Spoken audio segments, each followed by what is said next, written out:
산은요, 신비로움이 있습니다.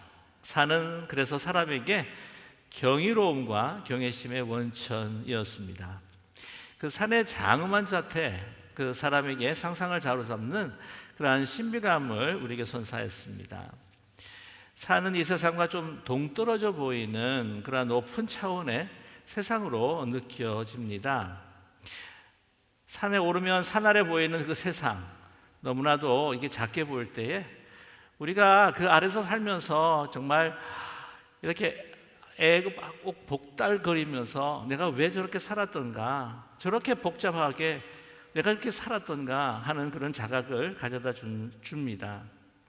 그래서 탈출하여서 평안을 누리게 되는 곳이 또한 산이기도 합니다. 그리고 산을 바라보면서 그게 구름이 쫙 하고 끼게 되게 되면 이것은 하늘의 그 구름과 맞닿아서 이 산이 그 하늘의 그 신비로움을 그냥 그 지니면서 우리에게 비춰주는 그러한 경외심, 그런 경이로움을 우리에게 또한 보여주기도 합니다.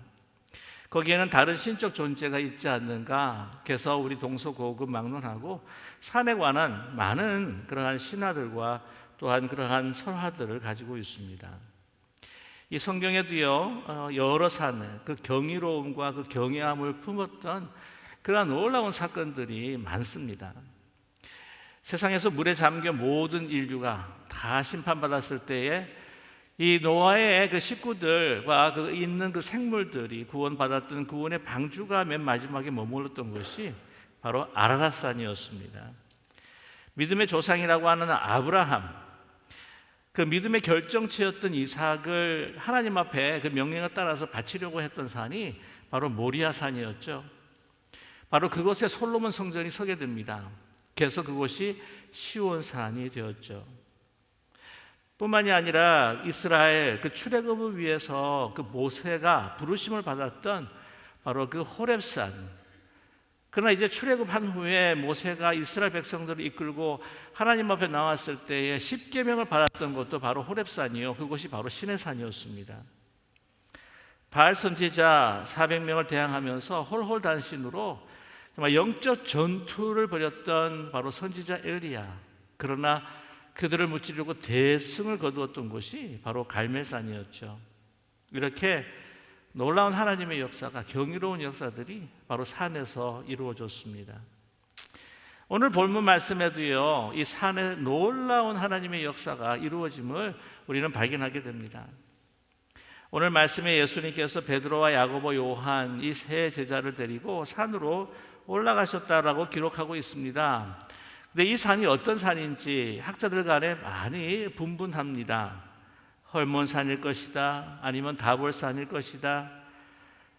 결국에는 다볼산이라고 하는 것이 더 맞다라고 하는 사람들이 많았기에 1926년에 거기에 다볼산 위에 변화산 기념교회가 세워집니다. 어떤 산일까 우리는 사실은 아직 정확하게 알지 못합니다. 그러나 예수님께서 왜 그 산에 올라가셨을까? 오늘 누가복음은 정확하게 그 이유를 우리에게 말씀해 주고 있습니다. 바로 기도하러 산에 올라가셨다는 것이죠. 9장 28절 하반절에 예수께서 베드로와 요한과 야고보를 데리고 기도하러 산에 올라가사라고 말씀하고 있습니다. 예수님은 늘 기도하시는 분이셨습니다. 누가복음에 보게 되면 습관에 따라 예수님께서는 기도하셨다. 이 말씀이 그냥 타성에 붙어서 그냥 생각 없이 습관으로 하는 것이 아니라 때를 따라 정해놓은 시간과 또한 그 마음에 둔 그 열정을 가지고 기도하셨다라고 하는 것이 바로 습관적인 것이죠. 뿐만이 아니라 큰 대사가 있을 때마다 그 전에 예수님께서는 기도하신 분이십니다. 특별한 이유가 있었기에 사실 높은 곳까지 산으로 기도하러 오셨습니다. 그 이유가 무엇인가? 바로 이 예수 그리스도께서 말씀하신 그 죽음, 그 순환, 그 십자가의 그 죽음이 지금 다가오고 있기 때문이죠. 오늘 말씀 가운데 이 말씀을 마치시고 난 다음에 산으로 올라가셨다고 했는데 어떤 말씀이냐면 누가복음 9장 22절과 24절의 말씀입니다. 이르시되 인자가 많은 고난을 받고 장로들과 대제사장들과 서기관들에게 버림받아 죽임을 당하고 제3일에 살아나야 하리라 하시고, 또 무리에게 이르시되 아무든지 나를 따라오려거든 자기를 부인하고 날마다 제 십자가를 지고 나를 따를 것이니라. 누구든지 제 목숨을 구원하고자 하면 잃을 것이요 누구든지 나를 위하여 제 목숨을 잃으면 구원하리라. 예수님을 따라온다고 하는 것이 무엇인지 바로 십자가의 그 죽음을 말씀하고 계신데, 예수님께서 자기가 이제 곧 십자가의 죽음을 맞이하며 사흘 만에 살아날 것이라고 하는 것을 예언하신 부분이죠. 이 말씀은 지난 주일 우리가 생즉사 사즉생의 말씀의 주제로 여러분과 함께 나눴던 것과 거의 동일한 말씀입니다. 지난 주에는 우리의 마태복음의 말씀을 나누었던 것이죠. 근데 놀라운 것은 예수님께서 이 산에서 기도하러 올라가실 때에 엄청난 변화가 일어납니다. 제자들은 너무나 큰 변화였기에 정말 나중에 두려워 떨면서 무서움을 가지게 됩니다. 오늘 29절에 예수님께서 기도하실 때 용모가 변화되고 그곳이 휘어져 광채가 나더라라고 이렇게 말씀하고 있습니다. 용모가 변했다고 합니다. 이 용모가 변했다고 하는 것은 그냥 얼굴의 모양, 이 모습 이런 것들이 바뀐 것이 아닙니다. 이것은 총체적으로 원천적인 변화입니다. 이 변화라고 하는 단어를 메타모르페라고 하는 단어를 사용합니다. 이 메타모르페라고 하는 단어를 듣게 되게 되면 우리는 한 영어 단어를 떠오르게 됩니다. 다름이 아니라 바로 메타모르포시스라고 하는 단어죠. 이 메타모르포시스는 바로 변이라고 하는 영어 단어인데 어디에 주로 사용되냐면 애벌레가 나비가 될 때에 그 고치의 그 과정을 지나서 완전히 변형하는 것, 그것을 바로 메타모르포시스라는 것이죠. 그렇게 변하는 모습들을 우리에게 말씀하고 있습니다. 이것이 어떤 외형적인 물리적인 변화가 아니라 거의 요소로 봤을 때 화학적인 요소처럼 성분이 달라지는 것 같은 변화라고 하는 것이죠. 그런데 애벌레가 이렇게 나비로 변할 수 있는 것, 그것은 사실 그 안에 그 나비의 잠재력이 거기에 숨겨져 있습니다. 말하자면 그 나비로 변형하는 DNA가 있다는 것이죠. 예수님께서 그렇게 변하셨다고 하는데 그 변했던 그 근원에는 이미 예수님 안에 신성을 가지고 계셨습니다. 요한복음의 언어로 표현을 하게 되게 되면 요한복음 1장 14절의 말씀이 될 겁니다. 이 변화산의 사건은 마가복음, 마태복음 그리고 누가복음에 기록되어 있습니다. 조금씩 월딩이 좀 틀리긴 합니다만은 거의 유사합니다. 그러나 요한복음에는 기록되어 있지 않습니다. 그러나 요한이 거기에 다른 두 야고보와 또한 베드로 제자와 함께 있었습니다. 그 장면을 보고 분명히 그가 이렇게 기록했을 것입니다. 요한복음 1장 14절의 말씀인 거죠. 말씀이 육신이 되어 우리 가운데 거하심에 우리가 그의 영광을 보니 아버지 독생자의 영광이요 은혜와 진리가 충만하더라는 것이죠. 그래서 하나님의 영광이 예수 그리스도 안에 신성 가운데 있었던 것이 이제 이 변화산 가운데 기도할 때에 그것이 드러나게 되는 겁니다. 한마디로 예수님의 그 기도는 그 예수님 자신의 신성을 하나님 앞에서 확인하는 시간이요, 이 하나님께서 하나님과 같이 공유하는 이 신성을 하나님께로부터 증명받는 시간입니다. 어쩌면 이것도 우리의 기도의 시간에 적용할 수도 있을 것입니다. 우리가 주님 앞에 기도할 때에 우리가 하나님의 아들이요 하나님의 딸이라고 하는 예수 그리스도의 영이 우리 가운데 있음으로 인하여 우리가 하나님의 그리스도의 영으로 성령으로 우리가 하나님의 자녀 되었음을 우리가 기도하는 그 시간에 바로 하나님의 아들이라고 하는 그 신성을 우리가 확인받는 시간이라는 것이죠. 그리고 그의 옷이 광채가 희어나듯이 환한 광채를 하나님의 그 영광의 그 표현으로 이게 드러나는 바로 그 광채로 그가 입었던 그 옷이 하얗게 광채로 빛나고 있다고 하는 사실을 우리는 발견하게 됩니다.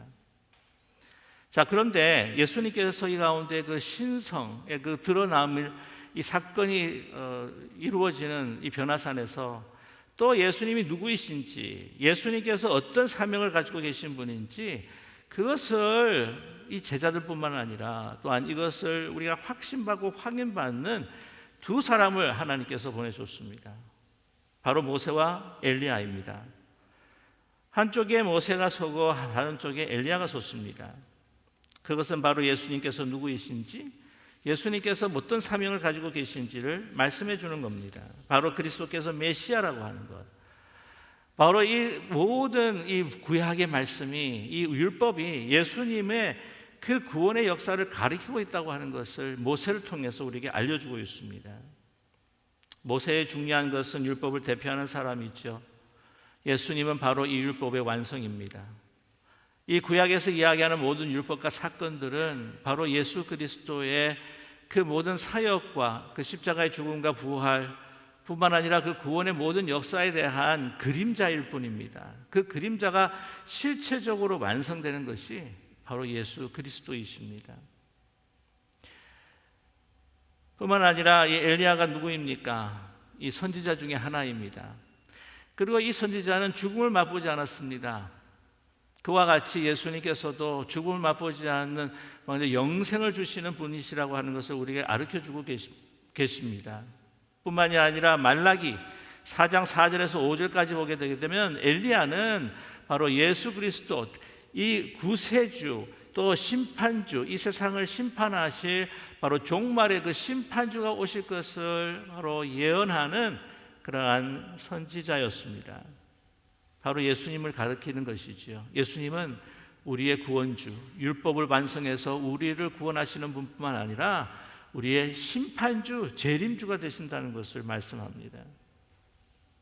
근데 그분들이 뭐라고 이야기하는가? 바로 예수님께서 어떤 일을 당하실 것인지, 어떤 일이 일어날 것인지를 함께 이야기하고 있다는 사실이죠. 마가복음이나 마태복음에는 이 모세와 엘리야, 예수님이 어떤 이야기를 하는지가 정확하게 나와 있지 않지만 누가복음에서는 정확하게 나와 있습니다.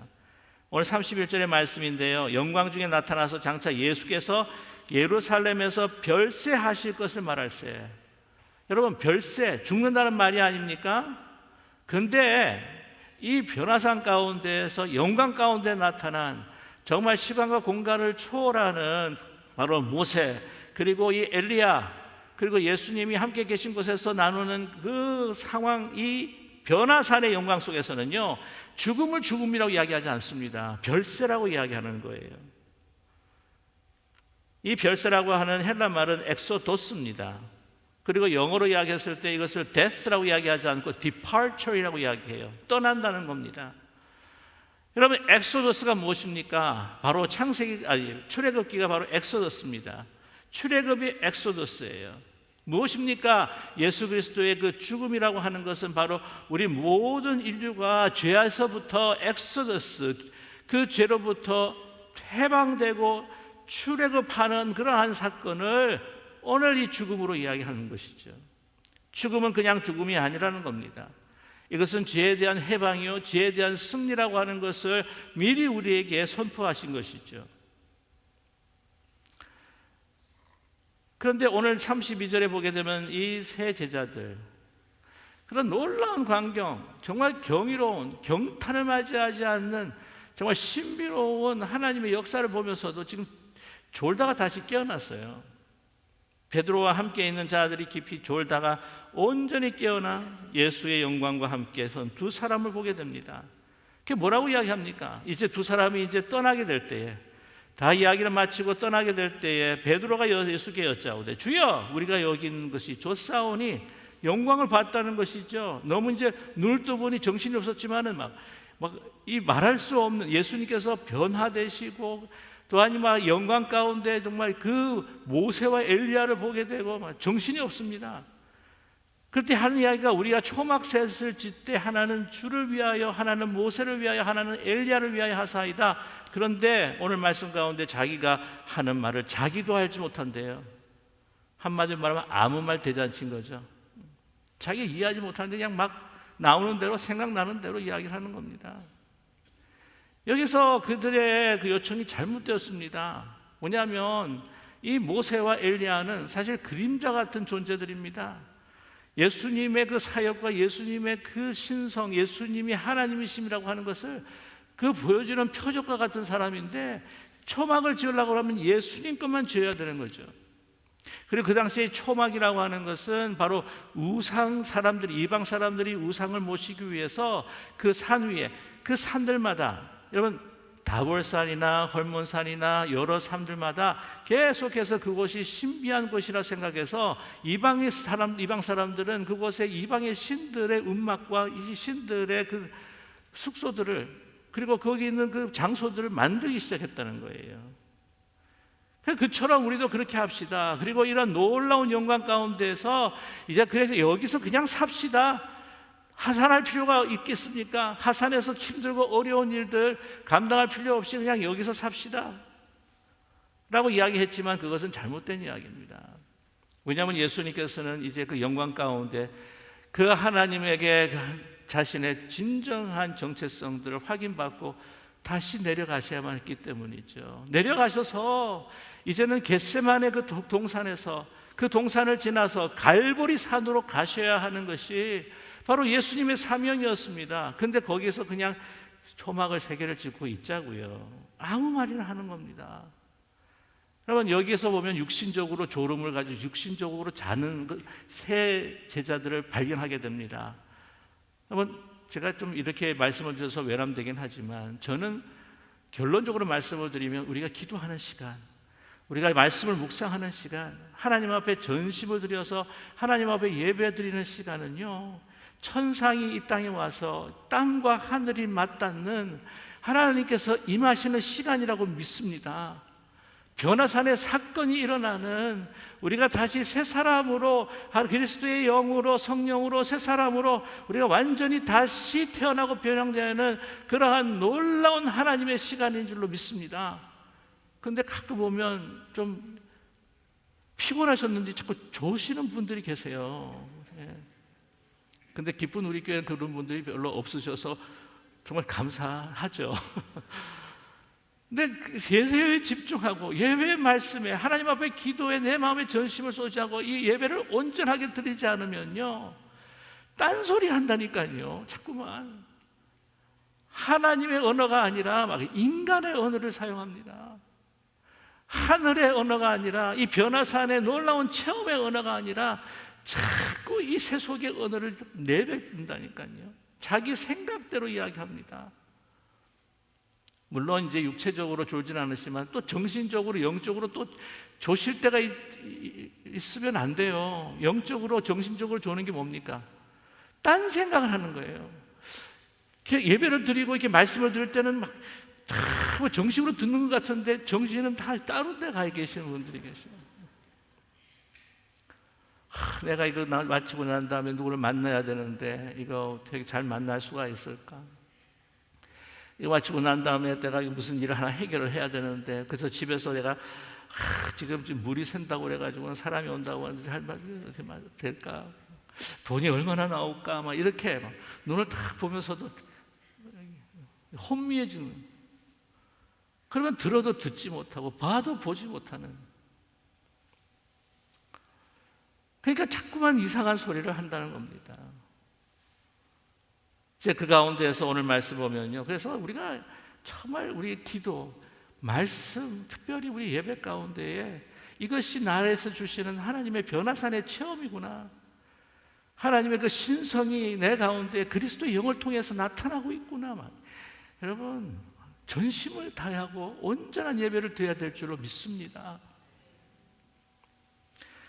그런데 이제 떠나갈 쯤에 이제 구름이 확 하고 덮여요. 오늘 말씀 보게 되면요, 오늘 34절의 말씀에 이 말 함쯤에 구름이 와서 그를 덮는지라, 구름 속에 들어갈 때 그들이 무서워하더니, 제자들이 그 하나님의 영광, 그 구름이 뒤덮인 하나님의 영광을 보고 그냥 그 경이로움에, 여러분 이 신앙심이라고 하는 것, 너무 경외롭다 보면 이것이 나에게 두려움으로, 떨림으로 올 때가 있습니다. 근데 그 하나님의 영광이 너무 거룩하신 거예요. 출애굽기 40장 34절에서 35절 보면 구름이 회막에 덮이고 여호와의 영광이 성막에 충만하며 충만함에 모세가 회막에 들어갈 수 없었으니 이는 구름이 회막 위에 덮이고 여호와의 영광이 성막에 충만하였습니다. 이 구름이라고 하는 것도 하나님의 영광의 하나의 manifestation, 이게 하나의 표현이라고 하는 거죠. 자, 그런데 이렇게 구름이 끼면서 하나님의 영광을 나타내시는데 이 장면이요, 예수님께서 승천하시는 장면, 예수님께서 이 땅에 재림주로 오시는 그 장면을 재현하고 있다는 사실입니다. 여러분 놀랍지 않습니까? 십자가를 지시기 전에 하나님께서 이미 변화산 산에서 예수님의 승천하신 모습과 예수님께서 재림주에 오실 모습을 재현하고 계십니다. 사도행전 1장 9절의 말씀 보면요, 이 말씀을 마치시고 그들이 보는데 올려져 가시니 어떻게 해요? 구름이 그를 가리워 보이지 않게 하더라. 승천하시는 모습, 구름이 하나님의 그 영광이 뒤덮여서 하고 올라가는 모습. 요한계시록 1장 7절 말씀 보게 되면 볼지어다 그가 무엇을 타고 오신다고요? 구름을 타고 오시리라. 각 사람의 눈이 그를 보겠고 그를 찌른 자들도 볼 것이요 땅에 있는 모든 족속이 그로 말미암아 애국하리니 그러하리라. 이 구름 가운데 영광 가운데에 임하시는 그 예수님, 그것이 이미 모든 사람들이 바라보고 모든 사람들이 목도하는 그러한 전 우주적인 그 사건을 어디서 재현하신다고요? 십자가를 지시기 전에 예수님 제자 아주 프라이빗하게 예수님에게 보여주시고 예수님에게 그 구름 가운데 하나님께서 말씀하십니다. 너는 나의 아들이라, 내가 택한 자로다. 예수님께서 중요한 사건을 시작할 때마다 하나님께서는 음성으로 나의 아들이심을 확인시켜 주셨습니다. 누가복음 3장 22절에 예수님께서 세례를 받으실 때도 이렇게 말씀하셔요. 하나님이 성령이 비둘기 같은 형체로 그의 위에 강림하시더니 하늘로부터 소리가 나기를 너는 내 사랑하는 아들이라, 내가 너를 기뻐하노라 하시니라. 여기서는 뭐라고 이야기하시면 너는 내 아들, 그는 내 아들이라, 내가 선택한 자라, 그러니 그의 말을 들으라. 또 말씀하시면서 예수님에게는 예수님이 나의 아들이라고 하는 것을 확신시켜 주시고 다른 이들에게 그 아들이라고 하는 것, 내가 택한 메시아라고 하는 것을 확인시켜 주시며 그의 말씀을 들으라는 것이죠. 예수님께서 그 고난의 십자가를 지시면서 그 겟세마네 동산을 지나시고 갈보리 산으로 가실 때, 이 변화산을 지나가실 때에 그 모든 이제 십자가 앞에서 그 모든 짐을 지시고 돌아가셨을 때 그 오욕과 수치와 그 모든 모욕들을 당하셨을 때도 어떻게 그 십자가에 매달리게 할 수 있었을까? 첫 번째는 하나님에 대한 사랑과 우리에 대한 사랑이었고, 여러분 두 번째는요, 바로 변화산의 체험을 목도했던, 경험했던 예수님이셨기 때문입니다. 예수님은 그 십자가 위에서도 변화산 체험을 통해서 주신 그 놀라운 그 변화뿐만 아니라 또한 하나님께서 주신 그 말씀을 기억하면서 이것이 이제 곧 다가올 나의 미래요 현실이 될 것이다 라고 하는 확신이 있었기 때문이죠. 저와 여러분, 그러한 변화산의 그 변화와 하나님의 영광의 그 광채가 오늘 이 예배 가운데에 비추고 있는 줄로 믿습니다. 바로 그 예수 변화하신 주님, 승천하신 주님의 영광, 그리고 변하셔서 이제는 다시 재림주로 오실 바로 그 예수님의 놀라운 영광이, 은혜와 진리가 충만한 영광이 여러분 저와 여러분의 마음에 살아 역사하고 계심을 믿는 저와 여러분이 되기를 바랍니다. 그래서요, 성도라고 하잖아요. 거룩한 무리들. 신도라고 하죠. 믿는 사람들. 예? 근데 저는요, 신을요, 믿는 신자보다 신자, 신도라고 쓰고 싶습니다. 왜? 저와 여러분 안에 그리스도의 신성이 담겨 있기 때문입니다. 그래서 그렇게 소중한 사람들이에요. 그렇게 귀하고 경이로운 사람입니다. 저와 여러분, 하나님의 그리스도의 영광이 변화산에서 나타난 것처럼 우리 안에 나타나고 있는 경이로운 존재들이에요. 안 믿어지시나요? 여러분, 그것으로 세상은요, 진정 하나님의 영광을 우리의 삶을 통해서 보게 될 겁니다.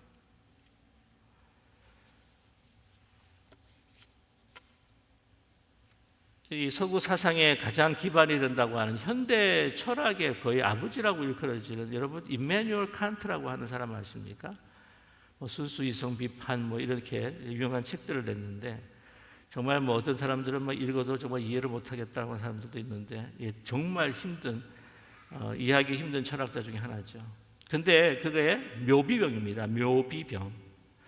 묘비명에 이렇게 적혀 있습니다. 생각을 거듭할수록 감탄, 경의와 경외로 나의 마음을 가득 채우는 두 가지가 있다. 정말 그가 예수님을 믿었는지 안 믿었는지 정확하게 판단할 수는 없어요. 그렇지만 그가 이렇게 이야기합니다. 가득 채우는 두 가지가 있다. 하나는 나의 머리 위에 별이 총총히 빛나는 하늘이며, 또 다른 하나는 내 안의 도덕 법칙이다.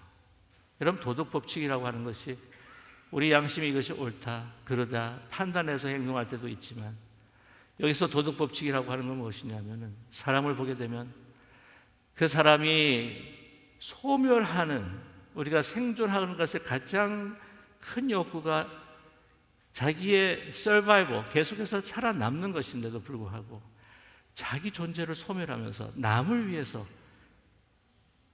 죽는 그러한 그 도덕 법칙들 보면서, 이것은 분명히 위대한 신의 존재가 있기에 우리 가운데 두신 법칙이다라고 그렇게까지 그는 말하고 있다는 사실입니다. 자, 그런데 저는요, 생각을 거듭할수록, 생각을 하면 할수록 감탄과 경의로 우리의 마음을 가득 채우는 것이 있습니다. 이 모든 우주를 창조하신, 하늘이라도 담을 수 없는 모든 창조주 하나님께서 우리 마음 가운데 그리스도의 영으로 우리 가운데 내주하시다고 하는 사실, 죽었던 우리의 영을 바로 그 그리스도의 영께서 그 하나님의 그 진리와 그 은혜가 가득 찬 환한 영광의 빛을 비추고 죽었던 영을 다시 살리셔서 우리 가운데 지금도 살아 역사하고 계시다고 하는 것, 여러분, 경이롭지 않습니까? 감탄스럽지 않습니까? 그렇게 한 가지 말씀을 드리면, 그렇기 때문에 우리는 마음대로, 내가 생각하는 대로 막 생각하고, 내 마음, 내가 원하는 대로 내 육체를 막 굴리고, 그럴 수 없는 존재잖아요. 어떤 제가 간증을 통해서 읽었던 이야기인데, 이제 이 한 분이 결혼하기 전에 이제 아내랑 약속을 했답니다. 내가 결혼하면 교회 나갈게. 근데 참 부질없는 약속 중에 하나 중에 있어요. 그렇게 신실하게 또 이렇게 약속을 지키는 남편들이 있는가 하면 몇 번 나가다 그 다음에 안 나가기 시작합니다. 그래가지고 여보, 아니 결혼하기 전에 정말 나랑 같이 그렇게 손 붙잡고 교회 가기로 해놓고는 왜 약속을 안 지키냐. 어쩔 수 없어서 오케이, 2달만 나갈게. 2달만.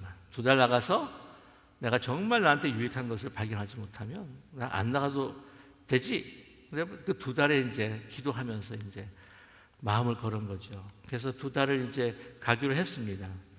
첫 번째 또 갔는데 계속 그전처럼 마음에 안 드는 거예요. 막 지루하기도 하고 말씀도 잘 안 들어오고. 근데 두 번째 주일날 갔는데도 막 그냥 너무 지루하고 막 너무 무슨 말을 하는 건지 잘 노래도 모르니까 막 너무 자기도 짜증도 나고 그러는데, 세 번째 주일날 갔다 오고 난 다음에 아내한테 이렇게 이야기하더랍니다. 내가 예수님을 믿기로 했다고. 그래서 무슨 일이 있었냐고 하고 이제 물었던 거죠. 근데 이제 부인을 먼저 앞세워서 이제 교회 안으로 이제 보내놓고 이제 주일날 아침에, 그 아침에 이제 조금 서성이 있는데 한 분, 이 나이 드신 권사님 같은 분이 앞에 좀 이렇게 빙판길처럼 이제 얼음이 좀 녹지 않고 있었나 봐요. 거기에 그냥 확 하고 미끄러지면서 그냥 꽈당 하고 했는데, 이게 잘못 옆으로 미끄러져가지고 막 약간 코도 이쪽 옆에 빼이고 뭐 얼굴도 뭐 피가 나고 막 옆에 무릎도 까이고 막. 그런데 큰일 난 것 같아가지고 가까이 가가지고 하는데 부축하면서 어르신 괜찮으십니까? 하고 있는데 얼굴을 싹 돌리는데 얼굴에 막 미소와 함께 환한 빛이 비추더래요. 그래서 너무 놀랐답니다. 그래서 물었대요. 아니 어떻게 이렇게 얼굴에 빛이 날 수 있습니까? 라고 이렇게 물었더니 그 권사님이 이렇게 이야기했답니다.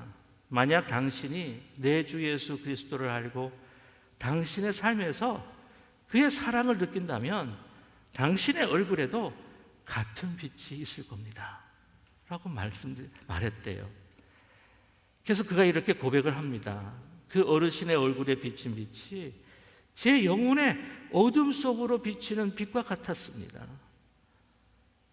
이 변형의 영광, 그 빛이 바로 그 사람에게 그 권사님의 얼굴을 통해서 비쳤던 것이죠. 저와 여러분, 우리가 주님 앞에 예배드리고 주님 앞에 묵상하고 기도하는 가운데 주님을 바라볼 때에 저는 그 변화사 안에서 이제 가지셨던 그 하나님의 그리스도의 그 영광, 승천 때의 영광, 재림주의 영광, 그 승리의 영광, 그 영생의 영광이 우리 가운데 환하게 비춰날 줄로 분명히 믿습니다. 그러니 염려하지 마십시오. 인생에 여러 가지 시련과 고난이 온다 할지라도 여러분 걱정하지 마십시오. 우리의 그 영광을 비추면서 우리가 주님을 바라볼 때 우리에게 분명히 말씀하실 겁니다. 너는 내 사랑하는 아들이라, 너 사랑하는 내 딸이라, 내가 너를 택하였노라. 저와 여러분 예배 가운데에 주님 앞에 기도로 나아갈 때에 주의 말씀을 묵상하며 주의 은혜를 간구할 때에 그 모든 시간이 바로 예수님과 함께하는 변화산의 그 놀라운 역사가 일어나는 시간이 되시기를 주님의 이름으로 간절히 축원합니다. 기도하겠습니다.